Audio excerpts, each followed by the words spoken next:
Greetings, loyal listeners and new recruits. I'm Drew Deach. I'm Travis Newton. And this is GenreVision. Every week, Travis and I review and recommend horror films, action movies, fantasy flicks, sci-fi cinema, and more. And this week, we're kicking off Unconventional Vampires Month with a Versus episode. It's from Dusk Till Dawn versus Lifeforce. Before we do that, just a couple calls to action up front. We want you to know, if you go to patreon.com/GenreVision, we have a new extended currently consuming episode out for the month of October. And Travis, I think this might be the longest extended currently consuming we've ever done. We had lots to say about a lot of things. So yes, it is just the sheer wealth of stuff that we can't fit into normal episodes that we put out in our normal free feed. So yeah, if you want to hear all of that kind of stuff that we can't fit into the normal show, patreon.com/GenreVision. We do one of these extended currently consumings every month that talks about all the things we've been consuming. And that's not just restricted to movies. You and I have even talked about things, I think, like food or liquor or music and books and video games and television, all that kind of stuff. Oh yeah. So yeah, go check that out on patreon.com/GenreVision. It's just $5 a month and you'll get access to that and all of the bonus material that we have, which I think is climbing up to 50 plus hours of additional material. So patreon.com/GenreVision. Please go check that out. We also would like to once again ask for reviews on Apple Podcasts. They really are incredibly valuable to getting the show out there. It's kind of the best potential marketing we have at this point. Go to Apple Podcasts on your Mac or iOS device of choice and leave us a star rating. If you write a review, we promise to feature it here on the show. You can do that on your PC too, only if you have the iTunes app on your PC. Just go to the iTunes store, find GenreVision, leave us a rating and a review. Again, big help. Helps us climb the charts at iTunes. And one thing we haven't done in a long time is let everybody know that you can check us out on Twitter at GenreVision Pod, or if you'd like to follow us individually, I'm at Drew Deach. Travis is on Twitter at the Travis Newton, but don't expect a whole lot of activity from him. Yeah, I don't really tweet anymore. I kind of stopped earlier this year just because I didn't have a whole lot to say on Twitter anymore. I may have the occasional little bon mot on Twitter, but that's a real rarity. That's like a comet passing. Speaking of which, we will be talking about a comet soon. But first, let's take a trip to Mexico with Robert Rodriguez and Quentin Tarantino's From Dusk Till Dawn. Now, we kicked off this whole Unconventional Vampires Month idea because we will be covering Dr. Sleep. And it was like, hey, we like doing these theme months that we've done in the past. Let's do something kind of vampire related. And From Dusk Till Dawn is more an unconventional vampire movie in its surroundings and its structure and maybe its tone than the way it utilizes the vampire mythos. It's not a movie about vampires. It's just a movie that happens to have vampires in it. Right. As an obstacle for our main characters. It is not really a movie that on any thematic level is about vampirism or eternal life or the value of the blood or any of these sort of, gothic romantic ideas that so much vampire fiction has in it. Basically, like so much of the vampire fiction is just steeped in that stuff. From Dusk Till Dawn has no interest in any of that.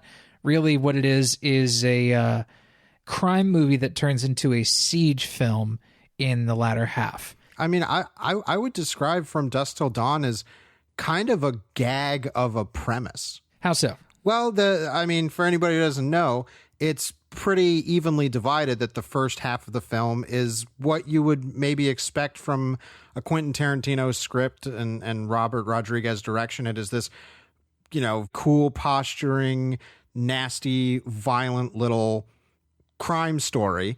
And then halfway through, the entire thing changes momentum, and the gag is actually you're going to be watching a gonzo vampire effects movie. And it feels kind of like making a movie for the chance to tell a really fun joke. And I don't think that intention is a bad one. I kind of think From Dusk Till Dawn is pulling off that joke pretty well. I would agree. I think that in terms of executing that idea of like how to make this movie, this might be, I don't know, close to the optimal execution of that. I think From Dusk Till Dawn, in a lot of ways has aged poorly, but really in only the sort of ways you might expect, where a lot of the cool guy posturing, it's just simply not as cool as it once was. Well, it's also hashtag problematic, and Sure. I forgot how much George Clooney's character Seth uses a lot of bigoted language in this movie. Oh, for sure. Yeah. I mean, there's that, and the fact that, Seth's brother Richie, played by Quentin Tarantino, is a legitimate, awful, deviant criminal who, abuses women and sexually assaults a character at one point. And the main characters of the movie, the Gecko brothers, are bad people. There is really no question that these characters are bad people who do bad things. They steal and they kill, and one of them does worse. So the movie doesn't really make any sort of apologies for them. It does make them, or it does make Seth, I guess, George Clooney's character, a little bit sympathetic in saying that, no matter the fact that his brother is awful, like he's still his brother and he cares for him. It's hard to drum up any kind of sympathy, but it does add a wrinkle of complexity. Can you really even call it complexity? No, it just does adds a wrinkle of detail to these characters that make them more than just cool guy crooks. Well, I would say revisiting From Dusk Till Dawn, it's weird. This was always a movie I liked it enough, but I never really, it never jazzed me up in the way that other kind of horror offerings or even offerings from Tarantino and Rodriguez have in the past. I think on revisit, I realize it's because you talk about how the it's not really complexity in the characters, it's just details. That's kind of how I feel about the majority of any of the attempts at serious drama in the movie. For example, Harvey Keitel's character, who ends up getting, hijacked by him and his family by the Geckos to get into Mexico. They have, a character background about him being a priest, and after his wife died in a car accident, he's given it up, and, he's having this kind of abandonment of his faith, and that's what he has to confront once they get into the vampires. It all feels like it's just enough detail to not make these characters completely basic. Right. It's a little bit rote, particularly the sort of like loss of faith and, finding it again in the face of what is probably supernatural death. You expect to see a similar arc in like a demonic possession film, because something like The Exorcist had executed it, and we're just kind of using and echoing the same beats as shorthand from that point forward, I think. I think that's a great way to describe everything character-wise. It all kind of just comes across as shorthand. Sure. I don't think it's anything deeper than that. I'm not saying it has to be, but upon rewatch, I think that's why I realized I never completely connected with the movie, because I can't care about anyone in the cast enough. Not saying that the movie isn't trying to do that, but I don't think it's trying hard enough. I would agree. I mean, but what From Dusk Till Dawn is an exercise in style and attitude and effects. And when it comes to style, it's certainly stylish. When it comes to attitude, it's got plenty of attitude. It's got loads of indie spirit. It's trying to do really cool things on a small budget.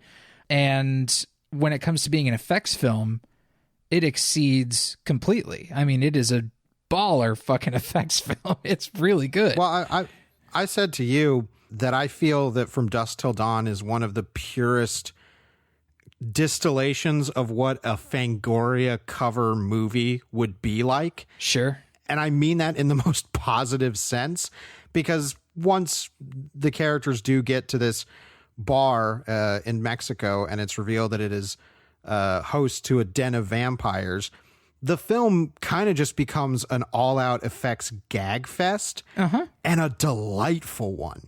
Yeah, I mean, it takes a similar kind of approach that, say, Evil Dead 2 might, where the evil is going to constantly change forms and come from a different angle, and it's going to be wacky. Like, no matter what angle it comes at you from or what it looks like, it's going to be super wacky. I appreciate that. I really enjoy that about the film. It's the best thing about the film.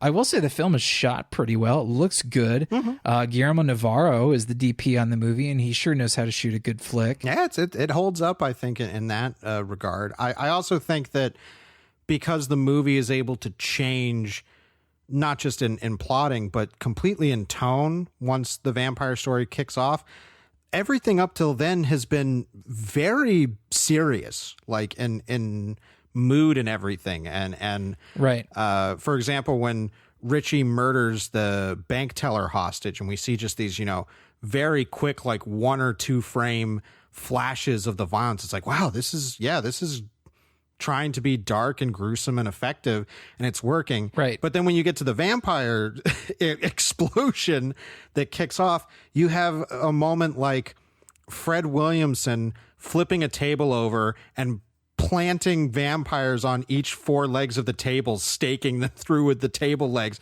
That is cartoonish and delightful. And it's kind of amazing that these things both exist in the same movie, but I definitely think one works better than the other. I do think one works a lot better than the other, but I think the attempts at being sort of gruesome aren't totally ineffective. You know what I mean? I still think George Clooney makes a compelling enough star for the film. Again, his character, I think, leaves a lot to be desired, but George Clooney certainly anchors the film with the performance that I think it needs to, to have as a central character, and it's kind of unconventional casting for him, which I appreciate. We're not used to seeing George Clooney in a role like this where he uses this much profanity or does this many awful things.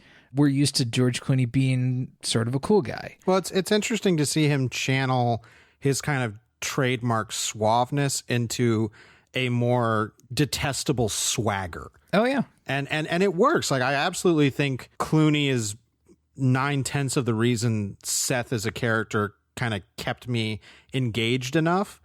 Because, again, I think everybody character-wise across the board as written is just fine. But once vampire shit starts happening and he's got to head things up, it's like, okay, I buy him as the guy that would be able to round everybody up and kind of be the de facto leader and say his badass lines and stuff. I'll buy that. I also think the movie treats the effects in a really smart way with shooting to where you can kind of tell they're doing things to show off just how great the K&B effects work is. I mean, it is an effects movie through and through, but just to be clear on what that is, like, what do you consider an effects movie? Like, what defines an effects film? Well, I mean, nowadays with blockbuster event stuff being, everything's done with VFX, an effects film to me is something that is putting a focus on practical effects, especially in horror. It usually is something we talk about with creature movies, where we see a lot of fabricated effects to create different creatures or different gags, essentially. And something that From Dusk Till Dawn kind of showcases to make it what I would call an effects film is that there is a variety of different styles to the vampires and monsters that we see. It's not, kind of a uniform Romero's Dawn of the Dead. Well, yeah, we'll just spray paint everybody blue and that's it. But that, Dawn of the Dead is certainly an effects film, sure, because it's executing a whole bunch of gore gags. Like, for me, an effects film doesn't have to be a practical effects film. It is more often than not a genre film.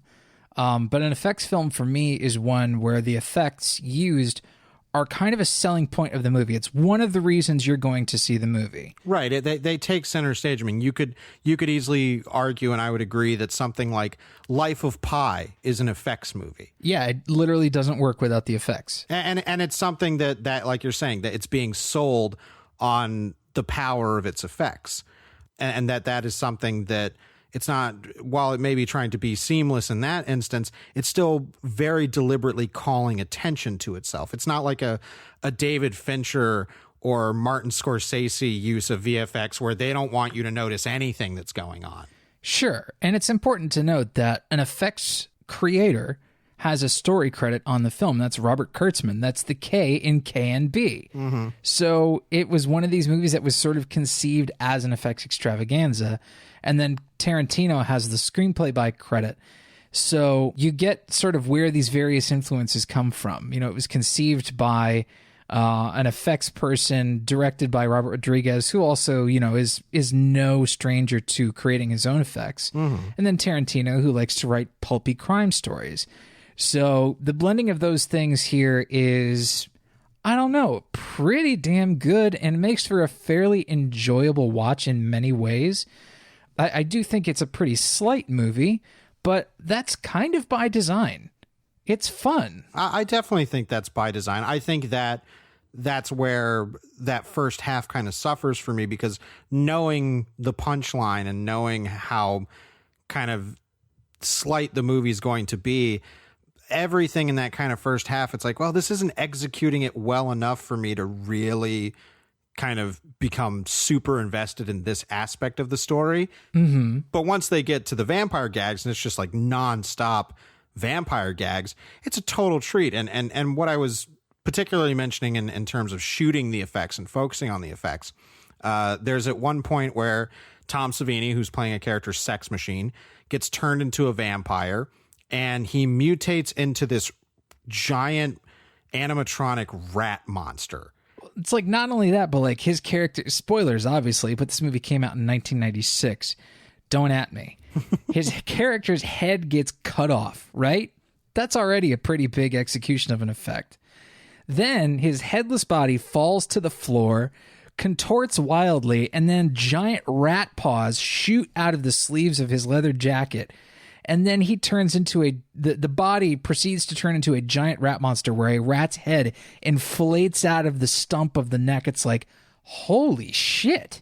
And this is like a 6-foot rat. It's huge, and they show that off. There's a great shot where Seth is underneath the rat monster, and they do basically this kind of 90-degree circle around the animatronic to show off, like, hey, you can't see the seams. Look at this. This looks really good, doesn't it? I mean, it's like up there with the American Werewolf transformation in terms of like doing that, like being that ballsy with that effect. Well, and being and willing to be as up close and showcasing and not trying to hide it at all. Well, and there's even another shot where they sell the presence of the rat, where I think George Clooney kicks it, like he's below it and he kicks it and it goes flying. And the shot they have of it going flying, of course, is a real practical thing that's actually flying through the air and doesn't just look like a floppy dummy. Mm-hmm. It really does sell the idea that a thing was really there, and then this man kicked it and it went flying, and it's a heavy object that's actually articulated. Like it really does work so well, and the face is so expressive.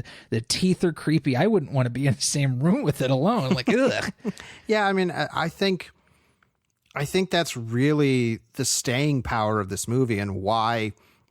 I mean, this movie got 2 direct-to-video sequels and a remake of as a television show that ran 3 seasons. Yeah, and so it's like, I think that idea is so strong and simple enough in execution that stuff works like gangbusters. That second half of the movie, I would pretty much like watch that over and over again.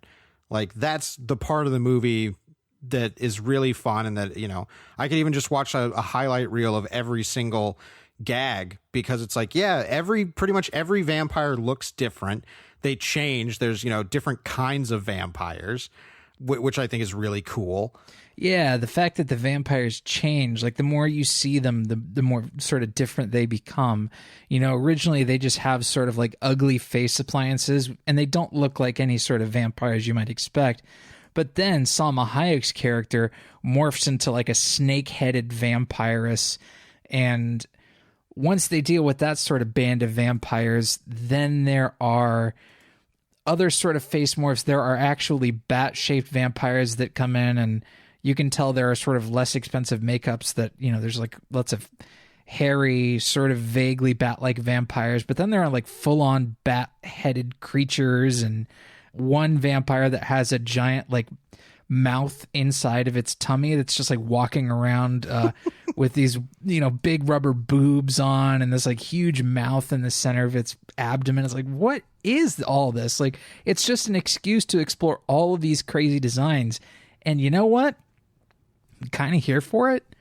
I mean, it's definitely the winning element of this movie. But I just come back to the cast and the characters, and you mentioned this to me before I watched it, and it kind of stuck in my brain, and I think colored my watch in a way that I found you were right about, is that Harvey Keitel is kind of playing the one real emotional center of the movie as this father with his son and daughter who eventually does get bitten and is going to turn and, has to have the moment of like, hey, I'm going to turn, so you'll have to kill me.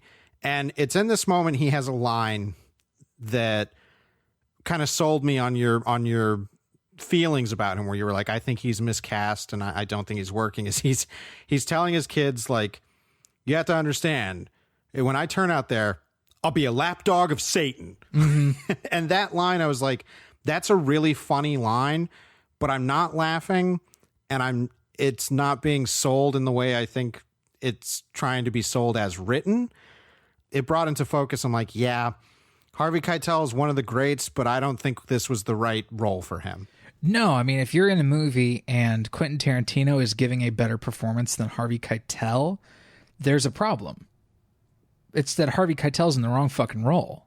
It's just not the kind of role that he should be in. I mean, I talked about the role's similarity to Mel Gibson's role in Signs, in that it's a pastor or a man of the cloth whose wife dies in an auto accident, and then as a result of that, there is a crisis of faith. There is a situation where he is beset upon by monsters from all sides, and this causes a resurgence of faith.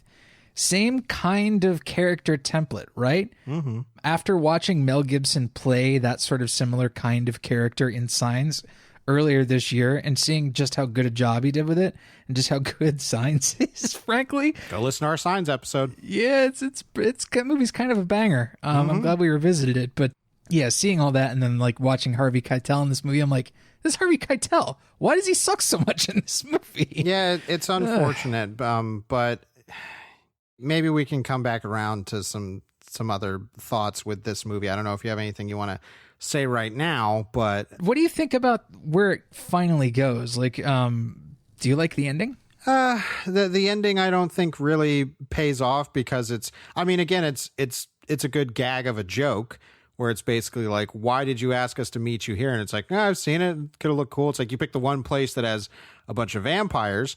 That's funny, but character-wise, nothing feels like satisfying to me. The final shot of the movie, I think, also sums up the movie's attitude, which is as a big gag, where it's just pulls back and it's like, hey, look, the back of this strip club is the top of some ancient pyramid.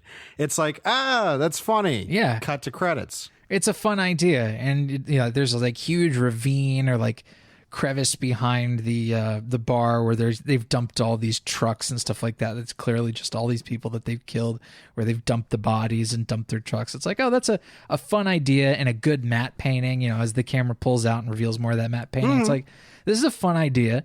And it also just said that like this whole idea is sort of infinitely transmutable, and they did that, with 2 more movies and a TV series.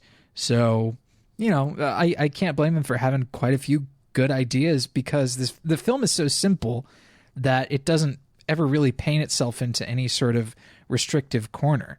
The vampires shown are such a wide variety, and the fact that they don't really get into like big vampire lore, it's just sort of like the weirdest detail about them is they're mushy. Which is how you're able to, stake them easy. I mean, I'll give the movie that on a larger kind of genre discussion thing. Is I like that they immediately just accept all kind of vampire movie rules as holy writ, and just, because immediately when the vampires turn to vampires, they just start staking them left and right. Yeah. And nobody's like, oh my gosh, what's going on? I don't know. These must be vampires. Well, how do you kill a vampire? It's like, just do what you've seen in movies. Like, right. Well, one of them, like, they rip its heart out of its chest, and then the vampire's still living and the heart's still beating, and then they stab the heart with a pencil. That's a good joke. That's a good gag. It's really silly, funny stuff. And the fact that Tom Savini has a supporting role in the film, it's like, this movie knows exactly what it is. It's an effects showcase. It's a really good effects showcase. All the other parts of the film range from boilerplate to pretty good. But I think there is, like, if there's really a big problem that I have with it, it's just too much of the boilerplate sort of stuff that it's like, well, this is required for the movie to be functional, so it's there. It's like, the movie could, I think, considering the rather formidable talent involved in making the film, it's like they could have done better. But if this is the kind of fun, wacky monster movie they wanted to make without making something that had higher dramatic aspirations, it's like, I support that. And I've seen this movie a bunch of times. I'll definitely be watching it again sometime in the future. I like it quite a bit. Well, I'll save my thoughts for our final summation and when we go to the Thunderdome, because we do have another enormous movie to tackle, and that is Lifeforce. This is directed by Tobe Hooper, which, by the way, directed by Tobe Hooper coming off of Poltergeist. Yep, this is the first movie he did after Poltergeist. Lifeforce came out in 1985. It's an adaptation of a novel called The Space Vampires, written by a guy named Colin Wilson. I don't really know who he was. He was just an English guy who wrote a bunch of books.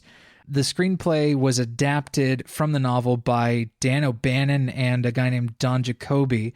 Dan O'Bannon, you might know, is one of the writers behind the original Alien. Yes, and it should be said that this was part of a 3-picture deal that Hooper had with Cannon Films. It was this, his remake of Invaders from Mars and Texas Chainsaw Massacre 2. And Hooper was definitely a golden get for them. And in all of his movies, you can see they really give him a budget to play with. And that is no more apparent than in Lifeforce. This is the first time I'd ever seen Lifeforce. This is an epic, big scale motion picture. I did not know this was your first watch of Lifeforce. That's interesting. I had seen it, I think, this is probably my third time watching it. But despite it actually being my third time watching the film, I found the film especially difficult to remember. We'll get into why, but... Well, we will. I mean, I'll say this. I was kind of wowed by Lifeforce as a production. Just, knowing Cannon Films is kind of an entity and what they're known for, knowing that this was not really well received and that it is a kooky space vampires idea, but the movie takes itself very, very seriously, not only in tone, but in the execution of the production, because the opening sequence of this movie, in which a bunch of astronauts are, tracking Halley's Comet, and they see some kind of weird thing that might be attached to it, and they go to investigate, and it's this alien ship. All of this, I think, from a production standpoint, is not only gorgeous, but I think it kind of stands toe-to-toe with anything that the major studios were putting out. Absolutely agree. I think the effects in this space sequence, particularly like the space exteriors where you have, spaceships composited against backgrounds and sort of like green gaseous clouds and starscapes and things like that. Like, all that looks really good for a Cannon film and for any sort of big production going on at the time. The budget for this movie was $25 million, and it was being released in 85, so it was probably shot in 83, 84. So $25 million is a really big chunk of change at the time. It's enormous, and it's all there on the screen. I mean, the color palettes that's used for this, I love that this is a very colorful movie. There's lots of, deep reds and bright blues and sharp purples. Like, it's a really vibrant looking movie, and I love that look in this kind of science fiction. And I definitely know that Hooper was using this kind of, his clout off of Poltergeist and this chance to have this big of a budget to mess with, that he kind of wanted to do a film that he's always wanted to do, which is, especially this being an English production, is that he wanted to really pay tribute to kind of the Hammer horror that he grew up with. And in a lot of ways, this feels like, Hammer didn't really dive too hard into science fiction. They did, and the big inspiration for Lifeforce, according to Hooper, was the very classic Hammer film Quatermass in the Pit. Yeah, it's also, I think, very, very derivative of sort of disaster stories like, particularly English disaster stories like Day of the Triffids. Sure, there's I think it's called like The Day the Earth Caught Fire, stuff like that, which is it's a very specific brand of British disaster movie. Yeah, yes, which is very specific, but I think if you've seen like Day of the Triffids or if you've read the novel, I think you know exactly what we're talking about. Like even 28 Days Later is sort of in the same vein. Yeah, I mean, it has a lot of, modern style trappings that make it look different, but in spirit, it has a lot of similarities with that same kind of approach. And because when I was watching, I was like, man, this feels straight out of the 1950s. Mm-hmm. Yeah, and it has that sort of 60s era disaster picture as well, where you have characters who are scientists trying to solve a problem. There are military people involved. There are people high up in the government. The prime minister is a character in the film. He's not in it very much, but it's people in the higher ups trying to solve a potentially global scale disaster. That's what the structure of the film is. It makes it difficult to say that it's like a pure horror film. Like it's got elements of gothic horror in it, being sort of a vampire film, but that's really not the movie's main focus. No, this is a sci-fi disaster film, and the vampires in this are energy vampires. They're sucking out people's life forces, which then turns them into kind of zombie creatures that have to suck out other people's life forces or else they crumble into dust. We have to talk about that. Not only on the production design is this movie gorgeous, like all the stuff in that space vampire spaceship in the opening is simply knockout. I mean, it's great. There's a lot of money on the screen. The vampire ship interior is sort of a very clear borrowing, shall we say, of Giger aesthetic. It is, but then you have really great stuff like finding these nude space vampire people in these crystal clear cases and all this stuff. It's very genuinely otherworldly. There's a vision behind the movie. Like yes.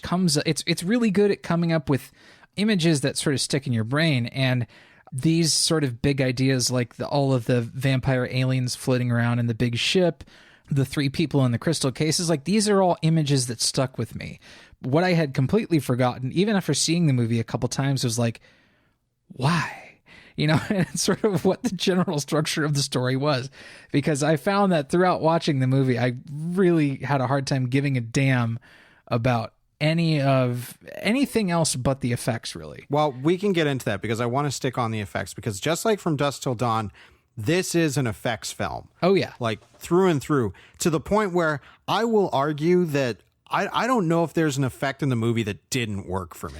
I mean, some are certainly better than others, but all the effects are good. Even if there's an effect that you're like, okay, I see that that's an effect, the concept behind the effect is so strong and striking that it works. For example, there's a great moment where there are two characters on a helicopter and blood starts flying out of their faces in slow motion. And you can tell it's like, yes, these are clearly fake head molds and it's some, kind of weird inverted photography they're doing.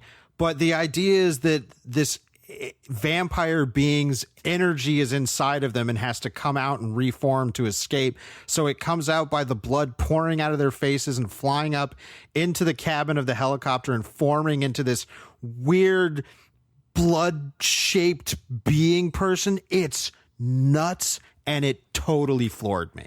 No, it's totally awesome. It's one of the reasons why, like those Species movies, the first and the second Species movie, it's like one of the reasons why those two movies, despite their utter trashiness, are so compelling, is because they can execute goopy alien effects like this. And it's not just good execution. It's an interesting concept of like, one of the people that blood is pouring out of in this helicopter scene is Patrick Stewart. So like, when you like Patrick Stewart, because he's in a whole bunch of stuff, and of course he's great, like you don't expect to see him suddenly barfing up massive amounts of blood coming out of his nose, and then it like forms a big blood ball in the middle of a helicopter, and then the blood ball goes splat on the helicopter floor, and then this naked blood person rises up out of the puddle, and it's like, what the fuck am I seeing? Like it's one of just many effects sequences in the films that just left my jaw on the floor. But I think, this has John Dykstra. I think it's Dykstra. Yep. Yeah. This has John Dykstra, who is just a legend in visual effects. And I think all of the kind of weird energy projections that we see throughout the movie, I think they all work. Nothing ever came off as kind of hokey to me. Well, you know what they did really, really well with this movie is this sort of optical effects photography was done really, really cleanly. Mm-hmm. So many films that have, from this era specifically, that have these sort of optical processes, it often means elements have to get rephotographed. And so you notice that sort of generational loss of quality in the film elements. Right. We talked about that on our Dragon Slayer episode. That's right. You don't really see that so much in Lifeforce. Like every shot, even with the optical effects, still looks really good. Yeah. Really clean. And I mean, kudos to Scream Factory, who I know did a really pretty restoration of this movie. Yeah, they've got a couple versions floating around out there. The version that I bought was the first collector's edition that they put out, and it contains both the theatrical cut and the longer director-approved cut. What's odd is that when I put the Blu-ray in my player, it just sort of played the director's cut by default. And there are a couple reasons you can know to know that you're watching the director's cut. Like if you go to movie-censorship.com and look up Lifeforce there, you can see a comparison between the cuts. But I didn't find the director's cut to be overly long or anything like that.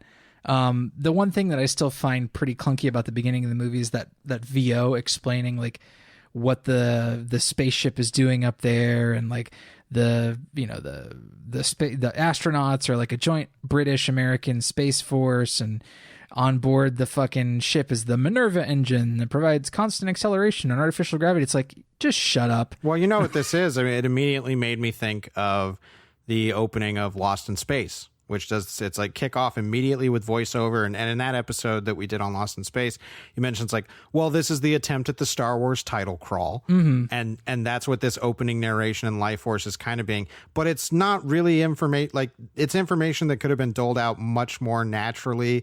And it's not really telling us anything we need to know. Like the whole like Minerva engine thing, I'm like, oh, that must be important because they named it and said something specific. It's like, no, it doesn't matter.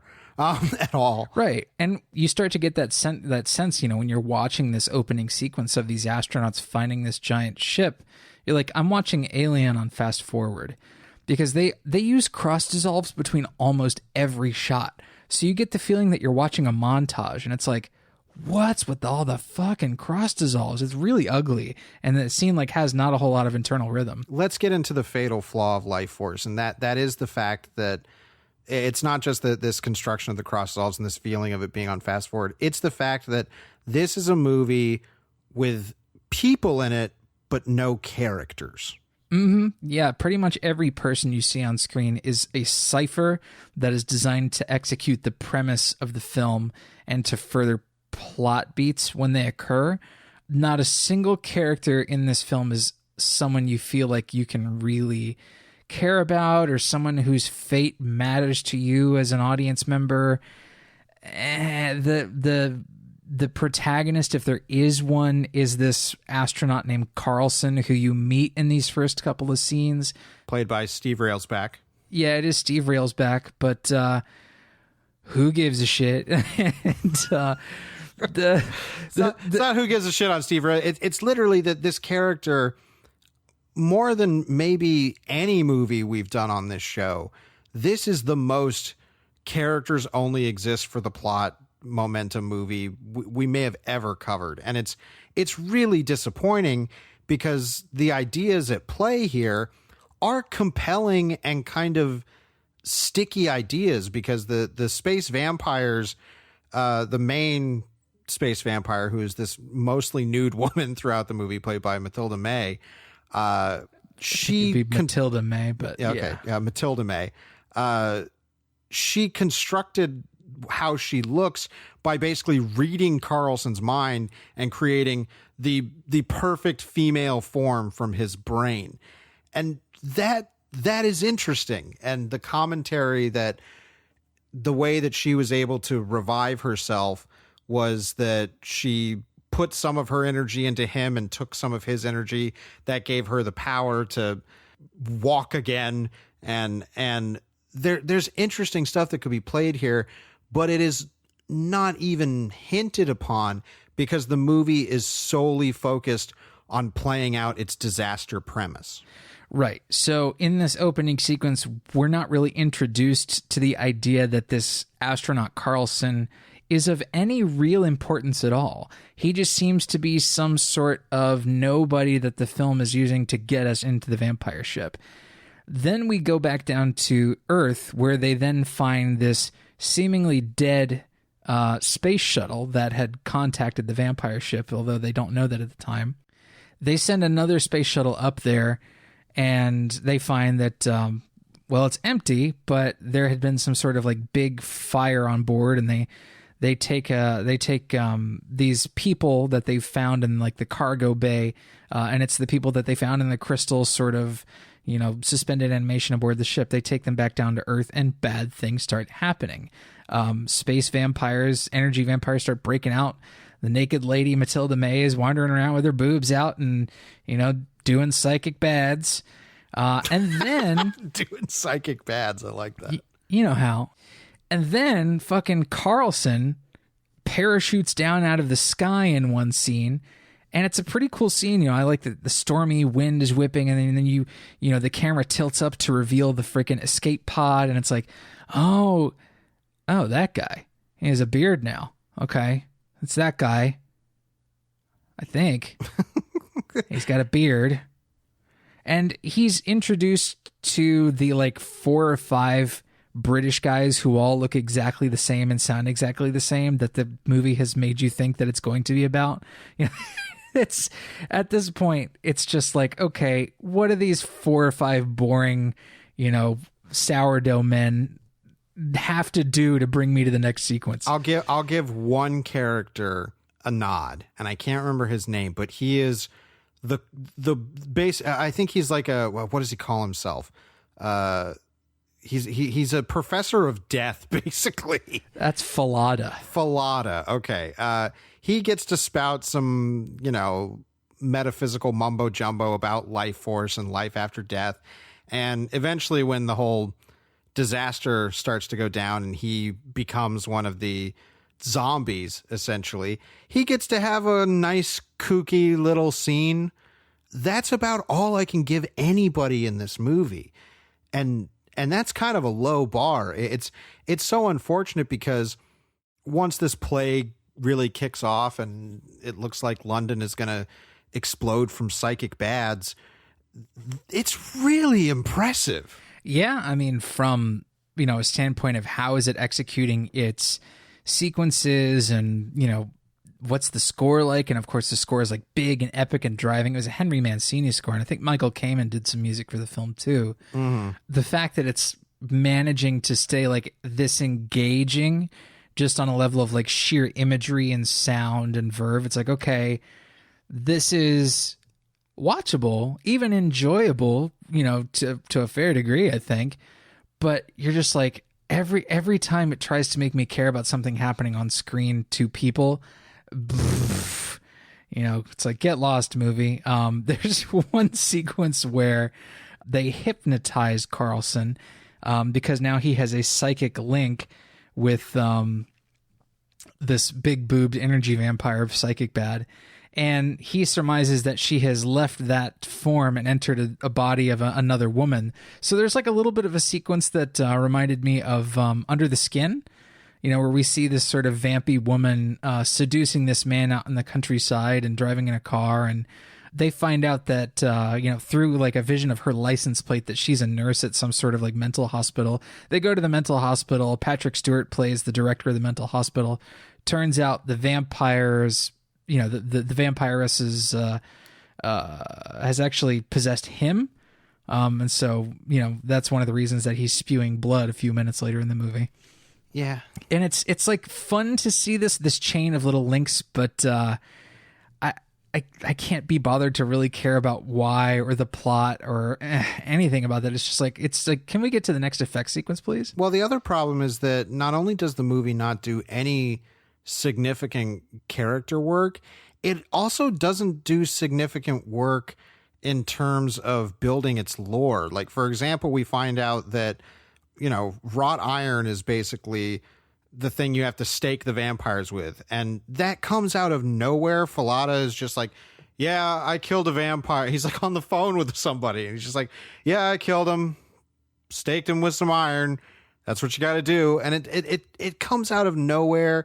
It feels completely unearned. And now we have this magical, wrought iron rod that looks like a sword that has to get passed around because that's the only thing that can kill the vampire.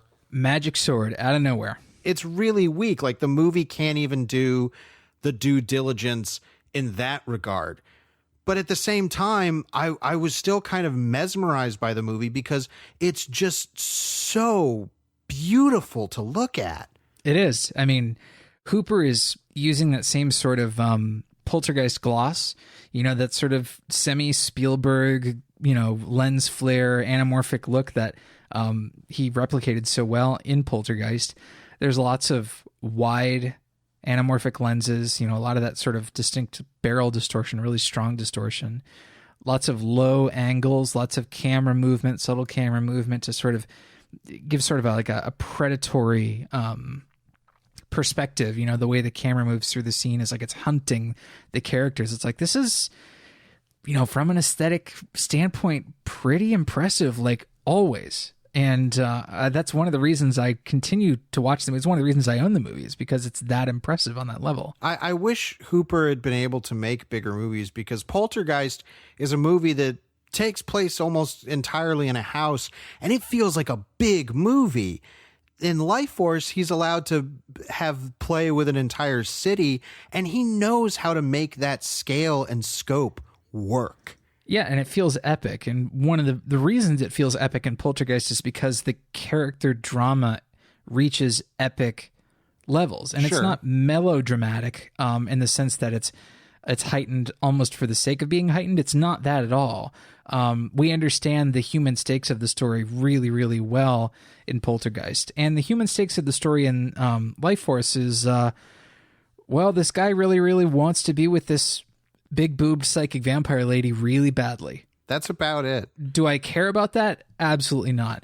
Does the film build a world that we believe should be saved? Like, if it's a world where the stakes matter, if they're global stakes, then I kind of got to care. Yeah, it's unfortunate, because I think when we talk about that particular brand of British disaster, there is a cold stoicism to the world that's being destroyed, that it's like, well, I don't really, I care about this in terms of a spectacle, but I don't care about this emotionally. Right. And that is a big dent when it comes to Lifeforce. And maybe that's going to be the thing that sinks it when we throw it in the Thunderdome.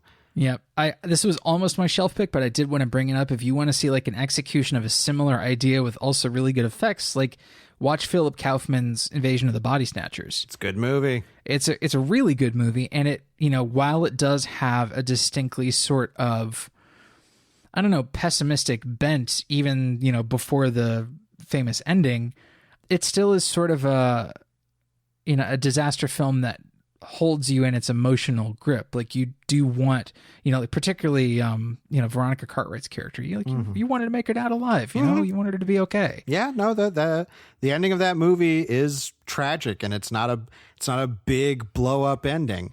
I mean, I guess we can say that about Lifeforce too, is like, that movie can't wait to end. Yeah. Like, as soon as they kill the female vampire and the big blue light in the sky goes away, because, hey, they were doing that before superhero movies. As soon as that happens, roll credits. Like, it's immediate. Oh yeah, I think my message to you was, boy, this fucker ends. Yeah, it ends with a big period. But now we got to pit these two movies against each other, and I think it's no question that in a versus setting, From Dusk Till Dawn wins, because It's just the simpler movie executing its simplicity really well.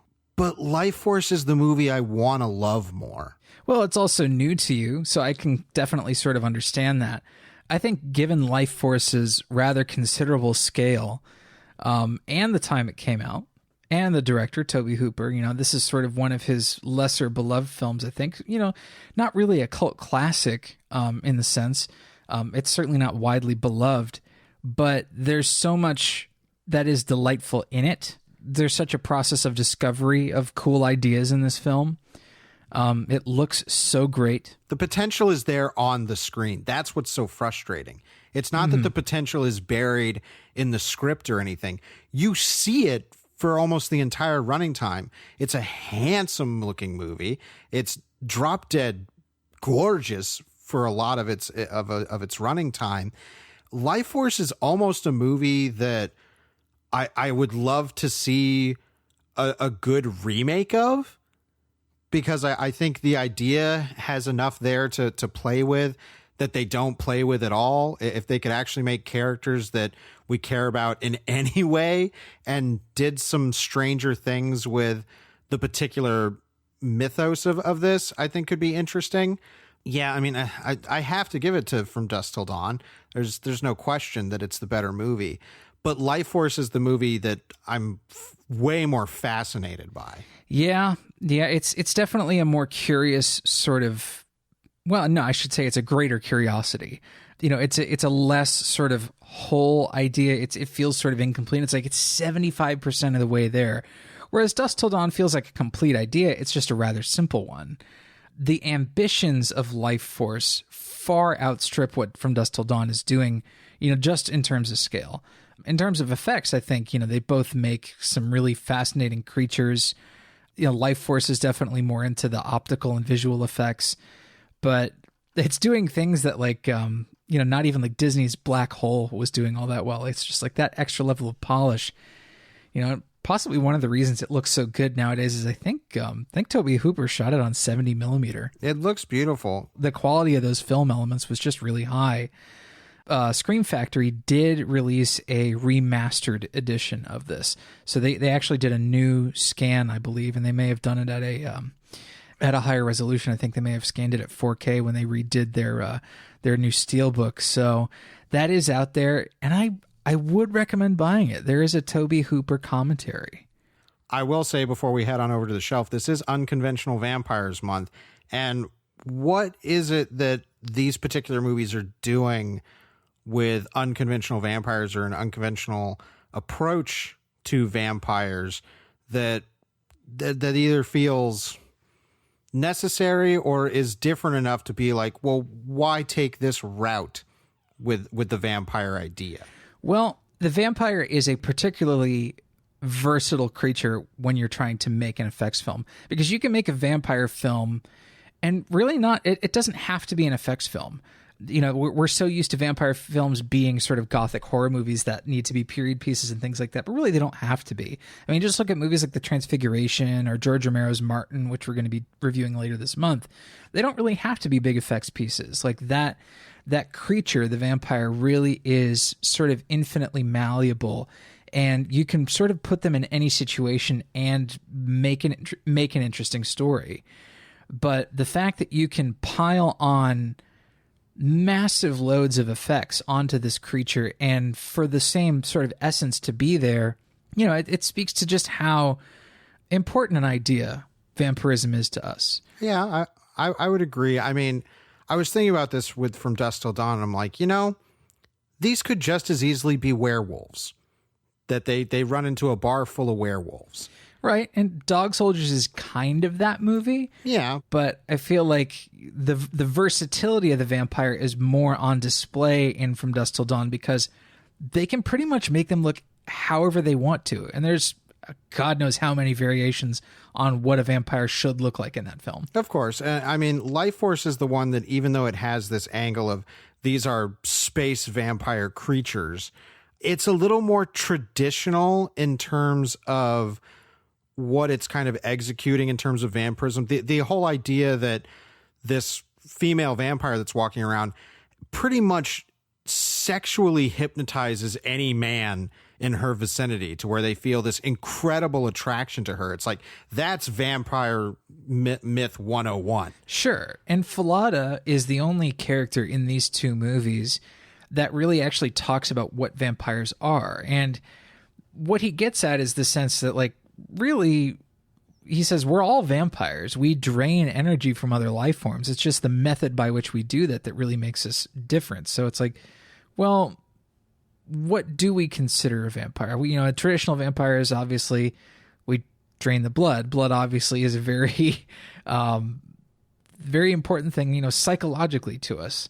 But then this energy vampire, we believe, many of us believe, I guess, that we have some sort of intangible human or personal essence that can be stolen from us as if it were blood. And that idea resonates with people. That idea scares people. And out of the two movies that we did today, Lifeforce is the only film that I think that really finds any fascination in that idea. Mm-hmm. So in some ways, Lifeforce is the more traditional vampire movie, even though there aren't really any proper vampires in it. There are some giant bat monsters, though, which is lovely. It's great. I was going to say, I mentioned, zombies exploding into dust. That one effect of the emaciated zombie running into the wall of a cage and exploding. It's good and hilarious. It's fantastic. Yeah. So yeah, I mean, From Dusk Till Dawn does win, but I would recommend Lifeforce to anybody who really wants to see, an effects film from a different decade and how they were pulling off some pretty magical stuff. Absolutely. So if we had to pick a few other films that sort of complemented these films or might even act as replacements for these films, we'd go to the shelf. So listeners, what would you pull off your personal shelves for this pairing? You can leave those ideas in the comments for us at GenreVision.com, or you could tweet them to us at GenreVisionPod, or just tweet them to Drew at Drew Deach. Yes, just let us know. We love to read off your shelf picks. Well, for my shelf pick, if you want a vampire movie that I think will scratch some of the same itches that From Dusk Till Dawn is doing, but kind of gets at some more unique thematics that Lifeforce kind of teases, and also is an absolutely gorgeous production, you must see Kathryn Bigelow's Near Dark. Yes, amen. I was actually waiting for the first opportunity to talk about this at all this month, because it's certainly an unconventional vampire film that we didn't put on the schedule, but I'll vouch for Near Dark any day. This flick is so good. I mean, there is a part of me that wants to jump the gun and not really consider other movies and say that Near Dark is my favorite vampire film, but fuck it. I think Near Dark is my favorite vampire film. Them's big words. It's so wonderful. It's famously, it's a movie that never says the word vampire, which I think is really great. It's kind of a Western infused take on a band of nomadic vampires who gain a new initiate and kind of bring him into the fold. There's some really interesting playing going on with ideas about how this particular strain of vampirism works. They are pretty much wholly invincible except to sunlight, which I love. It's a phenomenal cast. It's I mean, it's not the same kind of gorgeous production that you're getting from Lifeforce, but this has got to be one of the greatest looking movies in the entire vampire subgenre. Yeah, I mean, it captures a particular sort of 80s idea perfectly, in that it's not a glorified or polished version of it. It has a certain level of grunge, I think, that is really crucial to how the movie works. It is a movie that is set on back roads and in rural areas. It really has no concern or desire to set this among places people in America consider to be important. These are, areas that you would drive by on an interstate and never think twice. That's what I love about this movie. I think that's actually helped the movie's legacy because it's a little timeless. Mm-hmm. And I think, I mean, seriously, if there's anybody out there who's never seen Near Dark, you must see it. It is an absolute gem of a film. But Travis, what are you going to pull off the shelf? Well, if you like the sort of epic space effects stuff that you see in Lifeforce that's done so well there, and if you like a movie that has sort of an odd tonal switch into horror, then I think a good movie that captures both of those things is Danny Boyle's Sunshine. Sunshine is written by Alex Garland, who wrote 28 Days Later, which I spoke about earlier, and he also wrote Ex Machina and Annihilation. He's also working on a new show for FX called, what is it, Devs, I think it is, with Nick Offerman. Sunshine gets kind of a bad rap because in the third act of the film, it has a big tonal turn, and there's something that happens in the plot that I think a lot of people have sort of deemed silly or preposterous, because the movie is so, I don't know, it's sort of alien adjacent throughout the rest of the movie, but is interested in sort of being a heady sci-fi thriller about one particular concept. It's a whole bunch of astronauts essentially flying a giant bomb into the sun. Like, that's their mission, is to reignite a dying sun with a bomb that is inconceivably huge. I think they say it's the size of the island of Manhattan. Cillian Murphy plays the lead role. It's got Chris Evans in it. It has Rose Byrne in it. Fucking Cliff Curtis is in it. Hiroyuki Sanada is in it. It's a great cast. Michelle Yeoh. And you get the impression, throughout the first 2/3 of this movie that it's going to be a certain kind of movie and go a certain direction. But there are little hints dropped all along about what is going to happen. But when it does happen, it's so surprising that I think a lot of people were turned off by the eventual reveal and the eventual turn into horror. I think knowing that happens going into the film, you may have an easier time. But because it's Danny Boyle, it's stylistically very strong. I think some of the stylistic elements are a little too strong, if I do say so myself. Okay. But overall, Sunshine's a very good film. And if you haven't seen it yet, please do. Yeah, I've been saying for the years that we've known each other, that's one that continues to get brought up in conversation. I'm like, I gotta pull the trigger on that one.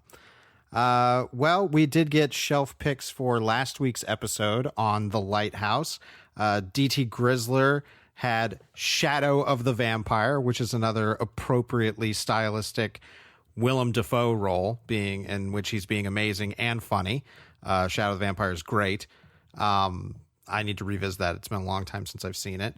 And also Pale Fire's shelf pick was The Endless. But his shelf pick kind of reflects what our eventual comment's going to be, so maybe we'll come back to that. But let's do some currently consuming. Nom, nom, nom, nom, nom. Travis, what's been on your plate? This is another one of those weeks where I didn't have a whole lot of time to watch stuff because we had to watch 2 movies for the show. But I was, through my work commutes and stuff like that, listening to an audiobook. And it's a book I've read several times before, and it's Peter Benchley's Jaws. You and I have been having some FinFlix Season 2 conversations. I wanted to reread Jaws to sort of get in the mood and sort of gain some perspective on it. Jaws is not one of these books that I reread regularly. No. And I'm certainly not in love with the book. The book isn't a literary classic. It is a summer beach read that is essentially about a man being emasculated upon all sides. Of course, the most important method of his emasculation is a giant shark, which is essentially a big swimming penis in the novel. It is just a story designed to emasculate its protagonist in every way. I mean, I would definitely say that Jaws might be the greatest example of the movie outshining the book in almost every way.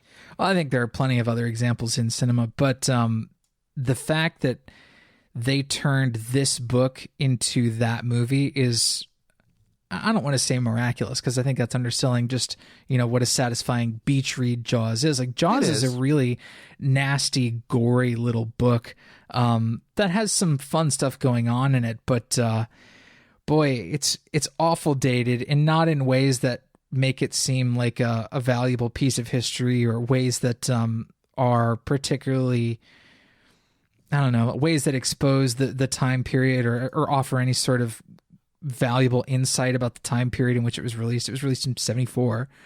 Yeah, it's just, it's not about enough. Whereas the movie focuses less on the fact that the character's being emasculated and focuses more on the fact that he feels isolated. The change of Chief Brody, being an islander, like being a native Amity resident, which actually is not an island in the book. It's on Long Island. It's not isolated at all. Like the fact that he isn't a native resident of Amity and had come from New York City in the movie is such an important addition. The fact that he feels like an outsider there who has to prove himself is actually a much, much better arc for Brody than I am being emasculated by literally everything and everyone. Yeah, I don't know. I will probably reread Jaws one more time in my life, but coming to it after the movie, it really is more of kind of a curiosity and a lesson, an adaptation, more than it is something that I feel can ever stand on its own two legs. I mean, the book is gorier. If you like descriptions, graphic descriptions of gore, the book has got you there, but the movie is scarier. Way scarier. That's a good way to put it. All right. That is really all of note that I've been consuming. What have you been consuming? Well, I do have an article coming out soon on a movie, so I'm probably just going to say the things that are going to be in that, but I revisited Cemetery Man. This is from director Michele Soavi. And my basic take on Cemetery Man, which is often called, a fantastic horror movie. I think Soavi is one of those directors who we talk about artists who were before their time. I think Soavi's a director who was after his time. Yeah, I mean, he was the guy who made The Church, which is a demons film. It's sort of like Lamberto Bava, that kind of same idea. Yeah. I mean, he has a role in the first Demons movie. He's involved in that. He was basically a protege of Lucio Fulci and Dario Argento and the Bavas. Like, he was in that crowd, and he didn't start making his movies until kind of the late to mid 80s. There's I love his kind of weird, dreamy slasher giallo movie, Stage Fright, also known as Aquarius. But Cemetery Man is his masterpiece. I mean, it really is a remarkable little movie that kind of does something impossible in that it blends that sort of late 80s, early 90s Peter Jackson splat stick mentality with strong art house weirdness.